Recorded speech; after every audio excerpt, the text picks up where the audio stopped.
मुख्यमंत्री माझी लाडकी बहीण योजनेच्या पात्र लाभार्थ्यांना आता पहिला हप्ता असेल 4,500 रुपयांचा।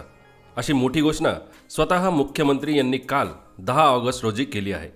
सोबतच योजनेबाबत आणखी काही महत्त्वाच्या घोषणाही त्यांनी केल्या। काय आहे सविस्तर माहिती जाणून घेऊया आजच्या या व्हिडिओमध्ये। पण त्यापूर्वी जर आपल्या चॅनलवर नवीन असाल तर अवश्य सबस्क्राइब करा, बेल आयकन प्रेस करून ऑल नोटिफिकेशन सिलेक्ट करा, ज्यामुळे या संदर्भातील महत्त्वपूर्ण अपडेट्स तुमच्याकडून मिस होणार नाहीत। नमस्कार मित्रांनो, कालच माहिती समोर आली होती की कोणत्या महिलांना 17 ऑगस्ट 2024 रोजी या योजनेचे पैसे मिळणार आहेत, त्यांच्या खात्यात जमा केले जाणार आहेत। जर तुम्ही तो व्हिडिओ बघितला नसेल तर पुन्हा एकदा सांगतो की ज्या महिलांनी आत्तापर्यंत अर्ज भरले आहेत त्यापैकी ज्या महिलांचे अर्ज येत्या 14 ऑगस्ट 2024 या दिवसाच्या अखेरपर्यंत मंजूर झालेले असतील, म्हणजेच अर्जाचे स्टेटस हे 14 तारखेपर्यंत अप्रूव्ड झालेले असेल, त्याच महिलांच्या खात्यावर 17 तारखेला योजनेचा पहिला हप्ता म्हणजेच 3,000 रुपये जमा केले जाणार आहेत। यामध्ये जुलै आणि ऑगस्ट या 2 महिन्यांचे पैसे असणार आहेत। आता तुम्ही विचाराल की त्यानंतर मंजूर होणाऱ्या अर्जांचं काय, तर त्याबाबतच स्वतः मुख्यमंत्र्यांनी मोठी घोषणा केली आहे। मुख्यमंत्री माझी लाडकी बहीण योजनेमुळे महिला आर्थिकदृष्ट्या सक्षम होणार आहेत, त्यामुळे ही योजना कायमस्वरूपी सुरू राहणार आहे। येत्या 17 ऑगस्ट रोजी महिलांच्या बँक खात्यात जुलै ऑगस्ट या दोन्ही महिन्यांचे हप्ते वितरित करण्यात येतील। यानंतर अर्ज करणाऱ्या महिलांना एकाच वेळी 3 महिन्यांचे 4,500 रुपये दिले जाणार आहेत। म्हणजे 14 तारखेपर्यंत ज्यांचे अर्ज मंजूर असतील त्यांना 17 तारखेला योजनेचा पहिला हप्ता 3,000 रुपये दिला जाईल आणि 14 तारखेनंतर ज्या महिलांचे अर्ज मंजूर होतील त्यांच्यासाठी पहिला हप्ता असेल 4,500 रुपयांचा।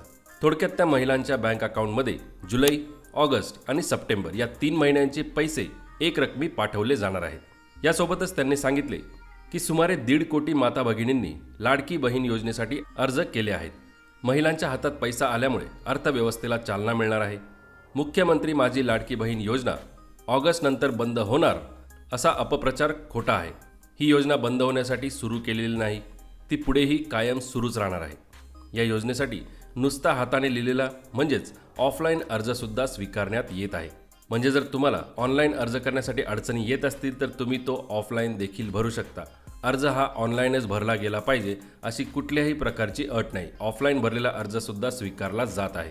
त्यामुळे ज्या महिलांना ऑनलाईन अर्ज भरण्यासाठी अडचणी येत असतील त्यांनी तो ऑफलाईन फॉर्म घ्यावा, तुमची कागदपत्रे ऑफलाईनच त्याला जोडावी, अर्ज व्यवस्थित भरावा, त्यामध्ये बँक अकाउंट, बँकेचा IFSC कोड या सर्व डिटेल्स व्यवस्थित भरून तो देखील अर्ज तुम्ही जमा करू शकता। अर्ज करण्यासाठी कोणतीही घाई करू नका।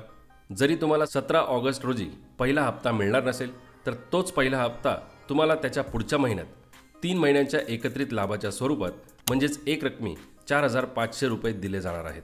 फक्त अर्ज काळजीपूर्वक भरा, त्यासाठी आवश्यक ती कागदपत्र व्यवस्थित अपलोड करा किंवा ऑफलाईन ती जोडा। तुमचे बँक अकाउंट चालू आहे का ते चेक करा, बँक अकाउंट हे आधार कार्डसोबत लिंक आहे का याचीही माहिती तपासा। अर्ज ऑनलाईन कसा भरायचा किंवा ऑफलाईन कसा भरायचा हे दोन्हीही व्हिडिओज आपल्या चॅनलवर उपलब्ध आहेत। ते दोन्हीही व्हिडिओ बघून तुमचा अर्ज व्यवस्थित भरा आणि अशाच माहितीपूर्ण व्हिडिओसाठी आपल्या चॅनलला जरूर सबस्क्राईब करा। धन्यवाद। जय हिंद, जय महाराष्ट्र।